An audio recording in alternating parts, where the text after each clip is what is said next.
युद्ध में अरबों डॉलर खर्च होते हैं। वहीं यूक्रेन युद्ध में हो रहा है, लेकिन जहां पैसा होता है वहां लालच भी होता है। खुफिया रिपोर्ट यह है कि ग्लोरी टू यूक्रेन का नारा देने वाले कीव के लीडर्स ने बड़े पैमाने पर भ्रष्टाचार किया है। रूस को हराने से ज्यादा कीव के नेताओं का फोकस जेब भरने पर रहा है। इसीलिए यूरोप के देश अब यूक्रेन को मदद देने से हाथ खींच रहे हैं और अमेरिका यूक्रेन के भ्रष्टाचार पर पर्दा डालने में जुटा हुआ है। यूक्रेन के टैंक से एक गोला चला और 3,32,000 रुपए भस्म हो गए।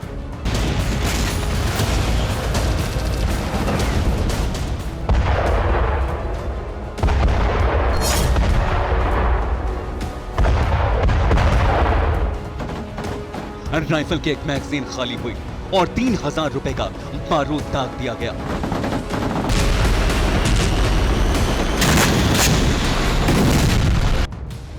एक दिन में ही यूक्रेन कई टन गोला बारूद जंग में बरसा रहा है।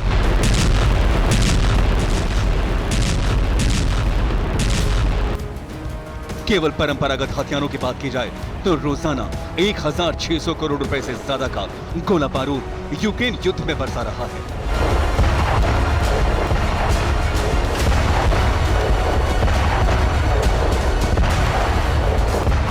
इसके अलावा तोप, सैन्य वाहन और मिसाइल।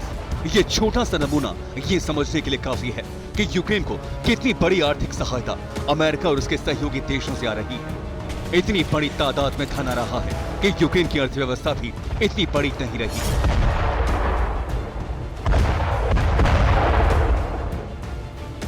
युद्ध से पहले यूक्रेन की अर्थव्यवस्था 20,000 करोड़ डॉलर की थी। अब तक यूक्रेन को युद्ध में 55,000 करोड़ डॉलर की मदद मिल चुकी है।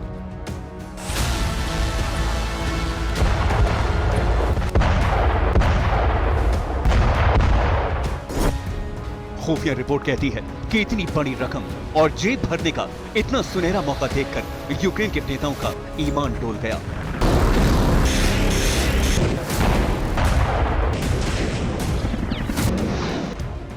बाइडेन प्रशासन ने यूक्रेन को मदद देने पर इंटीग्रेटेड कंट्री स्टडी नाम की रिपोर्ट तैयार की। 22 पेज की इस रिपोर्ट में भविष्य की योजनाएं लिखी गईं। इसके साथ ही एक शीर्षक बनाया गया, यूक्रेन में उच्च स्तर पर भ्रष्टाचार। इस शीर्षक के नीचे लिखा गया है कि यूक्रेन में भ्रष्टाचार अमेरिकी मिशन के लिए घातक है। भ्रष्टाचार के चलते यूरोपीय देश मदद देने से पीछे हट सकते हैं। अमेरिकी सरकार का एक गोपनीय दस्तावेज अमेरिकी न्यूज वेबसाइट पॉलिटिको को मिला है। यानी अमेरिका भी मानता है कि भ्रष्टाचार बड़े पैमाने पर है, लेकिन सार्वजनिक तौर पर छिपाने की कोशिश हो रही है।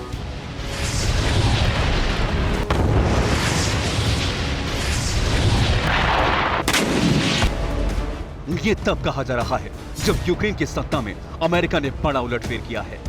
किसी भी युद्ध की नीति बनाने में रक्षा मंत्रालय का अहम रोल होता है। 4 सितंबर को ही प्रेसिडेंट ज़ेलेंस्की ने अमेरिका के इशारे पर अपने रक्षा मंत्री एलेक्सी रेजनिकोव को पद से हटाया था।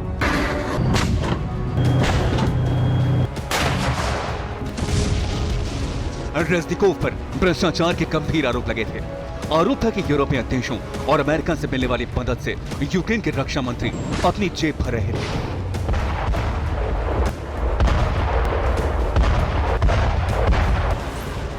अमेरिका और रूस को हराने के अपने मकसद के लिए भले ही यूक्रेन के भ्रष्टाचार पर पर्दा डालने की कोशिश करे, लेकिन यूरोपीय देश समझ चुके हैं कि उनकी अर्थव्यवस्था की नींव हिला देने वाली मदद का यूक्रेन सही इस्तेमाल नहीं कर रहा।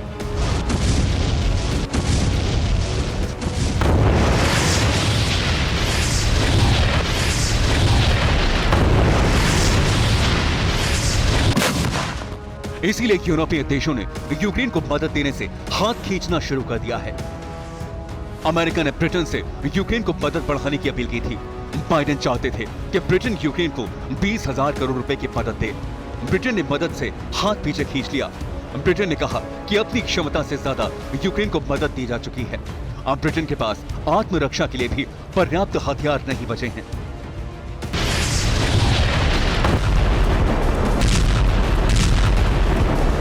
यानी जंग में सबसे बड़ा झटका यूक्रेन को अपने भ्रष्टाचार से ही लगने वाला है। पॉलिटिको की एक रिपोर्ट में दावा किया गया है कि यूक्रेन अगले साल 4,300 करोड़ डॉलर की मदद मांग रहा है। पिछले हफ्ते इंटरनेशनल डिफेंस फोरम की कीव में मीटिंग हुई। बीजिंग में यूरोपियन यूनियन के देशों ने यूक्रेन को झटका दिया। ईयू के देशों ने साफ कहा कि यूक्रेन को अब मदद दी गई तो हमारी सुरक्षा खतरे में पड़ जाएगी।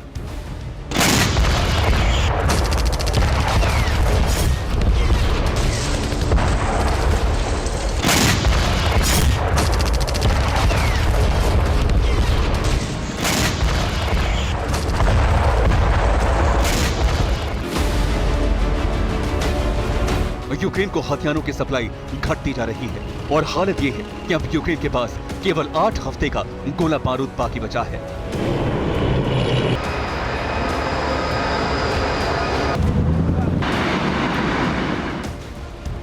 ये 8 हफ्ते का गोला बारूद भी हमलों के लिए नहीं बल्कि रूसी एडवांस को रोकने के लिए है।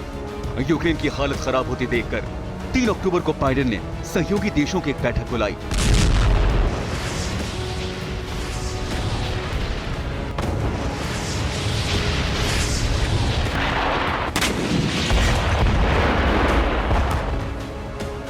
इस बैठक में यूक्रेन को मदद बढ़ाने पर चर्चा हुई, लेकिन सहयोगी देशों ने यूक्रेन के भ्रष्टाचार और अपनी सुरक्षा का ख्याल रखते हुए मदद में कोई ज्यादा दिलचस्पी नहीं दिखाई।